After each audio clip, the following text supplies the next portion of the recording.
За, хуулийг дэмжиж байгаа. Тэгэхээр хэдэн тодруулах зүйл байгаа юм. Дамжин сайдаа. Нэгдүгээрт энэ 3 сар эсвэл 6 сараар шатхуун нөөцлүүрийн сав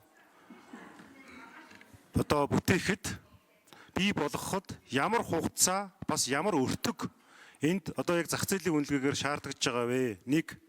Хоёрдугаарт энд сая Цэнгүүн гишүүний байнгын хорооны мэдээлэл уншихад хувийн хөвшилд бас боломж олгоно, дэд бүтцийн, зээлийн нөхцлүүдийг нь одоо аль болохоор боломжоор олгоно гэж байгаа. Тэр яг энэ одоо нөөцлөр савны хичнээн хувь нь яг төрийн мэдлийн төрийн өмчт компанид хичнээн хувь нь хувийн хөвшилд нээлттэй байх юм бэ? Энэ хоёр дахь асуулт. За гуравдугаарт тэр гадаадын их сурвалж, банкны зээлээс гадна гадаад их сурвалж гэж байгаа. Эндээ ямар нэгэн одоо ямар нөхцөл байх юм бэ? Хугацааны хувьд ч тэр тийм ээ. За дараагийн асуулт. Үндэсний аюулгүй байдлын одоо мөрдөгдөж байгаа үзэл баримтлалд 2020 онд бид нэр шатхуунаа дотооддоо 100 хангадаг болно гэдэг зорилго тавьсан байгаа хэрнээ энэ зорилго биелээгүй. Ер нь яг одоо бол бид нар нөгөө гал онтроогоос илүүтэйгээр тодорхой нөөцтэй болдог энэ эдийн засгтах савлгаа энэ одоо иргэдийн бухимдлыг эдийн засгийн аюулгүй байдлынхаа баталгаа хангах зорилгоор энэ хуулийг орж ирж байгаа гэж харж байгаа. Нөгөө талдаа нөгөө үндэсний аюулгүй байдлын үзэл баримтлалд тусгасан зорилго яах вэ? Нөгөө ерөнхий сайд та хоёрын сая энтхийн зээлээр баригдаж байгаа төсөл дээр очсон ойролцоогоор 50% гэж байгаа. Энэ төсөл чинь хизээ 100% хүрээд хизээ шатхуунаа нэрж үйлдвэрлээд хизээ нийгэмд үр өгөөж өгөх юм бэ? Тэгэхээр ерөнхийдөө бол бид нар аливаа бодлогын асуудлыг тэр тусмаа үндэсний аюулгүй байдал өрсөлдөх чадвартай асуудлыг ярихдаа ер нь том зургаараа бол үйл явц ингэж явж байгаа. Харин одоогийн нөхцөл байдалд асуудлыг шийдвэрлэхийн тулд ийм байдалтай байгаа гэдгээ ингээд макро болон микро төвшөнд нь иргэдтэй болон хууль тогтоогч нарт маш сайн тодорхой ойлголт өгдөг баймаар байгаа. За төгсгөлд нь одоо энэ саяны ойлгосноор бол ерөнхий сайдын Орос улбаны улсад айлчсан айлчлал бас энэ дэр ойлголцолд хүрээд энэ хуулийн төсөл яралтай гормоор орж ирж байгаа юм байна гэсэн ойлголттой байгаа. Тэгэхээр энэ одоо улсын хурлаас шийдвэр гарлаа гэхэд хэдэн сарын хугацаанд энийг барьж байгуулах вэ? Эсвэл хэдэн жилийн хугацаанд барьж байгуулах вэ гэсэн тодорхой 3 асуултанд хариулж өгнө.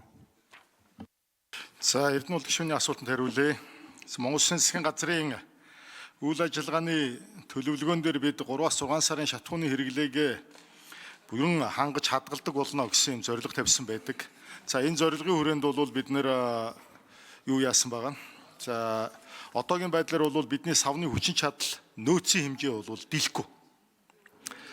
За 6 сарын хэрэглээг хангадаг хэмжээнд хүргэнэ гэвэл бид нэр үндсэндээ нэг бараг 3 их 80 орчим төгрөгийн их усүр хэрэгтэй болно зөвхөн савндаа.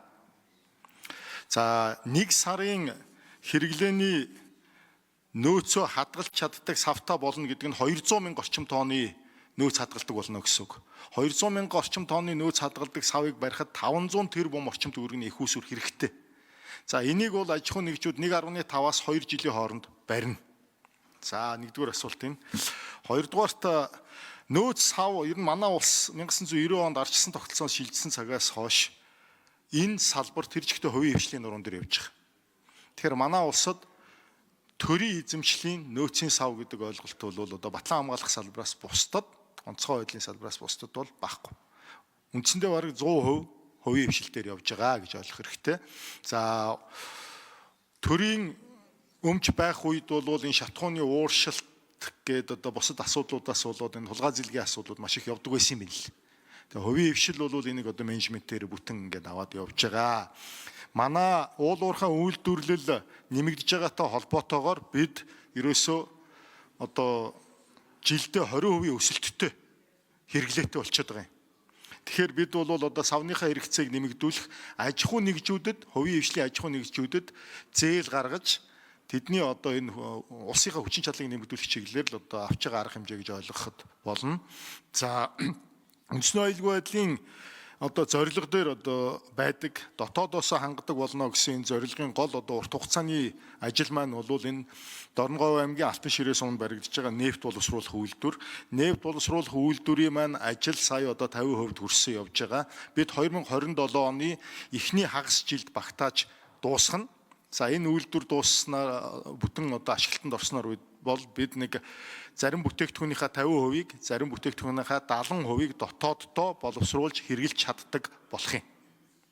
Одоо бид түүхийн эдэ бүрдүүлэх тухай асуудлыг ярьж байна. Засгийн газраас надад одоо энэ ажлыг хариуцуулаад ажлын хэсэг гаргацсан одоо холбогдох компаниуд болон аж ахуй нэгжүүдтэй хэлэлцээр хийгээд явж байна. Нөөцийг бүрдүүлэх чиглэлд бол энэ маш өндөр өртөгтэй эрсдэлтэй ажил байдаг учраас бид бас энэ өмнө төршийн одоо хөрөнгө оруулагчтай ярилцсан явж байгаа.